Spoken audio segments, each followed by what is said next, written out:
మీరందరూ పెద్దవాళ్ళు చక్కగా ఇంత బాగా కలిసి కార్యక్రమంలో పాల్గొనండి. ఈ దేశాన్ని ధర్మాన్ని రక్షించుకుంటూ రాముడు చెప్పిన ఒక మాట ప్రతి ఈ హిందూ సమాజం చెప్తున్నాను. రాముడు చెప్పిన మాట మళ్ళీ చేతులెత్తండి. కొంచెం ఎక్సర్సైజ్ లాగా ఉంటుంది మీకు అందరికి, హుషారు వస్తుంది శరీరంలో, అర్థమైనా? అందుకని చేతులు ఎత్తండి, అందరూ చెప్పండి, గట్టిగా చెప్పండి.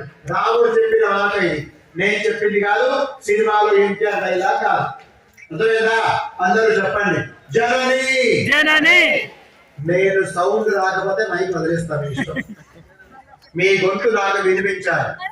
జనని జనని జన్మభూమిశ్చ జన్మభూమిశ్చ స్వర్గాదపి స్వర్గాదపి గరీయసి గరీయసి. ఇంకొక 2 సార్లు, జనని జనని జన్మభూమిశ్చ జన్మభూమిశ్చ స్వర్గాదపి స్వర్గాదపి గరీయసి గరీయసి. జనని జనని జన్మభూమిశ్చ జన్మభూమిశ్చ స్వర్గాదపి స్వర్గాదపి గరీయసి. గరీయసి. చేతులు దించండి.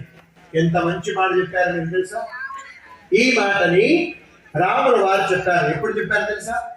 లంక గెలిచిన తర్వాత అందరూ అంటారు కదా, ఎవరు గెలిచిందో వాళ్ళదే కదా, ఇది మీదే స్వామి, ఏ భారతదేశం నా అయోధ్య స్వర్గంతో సమానం, నాకు లంకతో నాకేంటి పని, అంత అద్భుతమైన భారతదేశం మనది.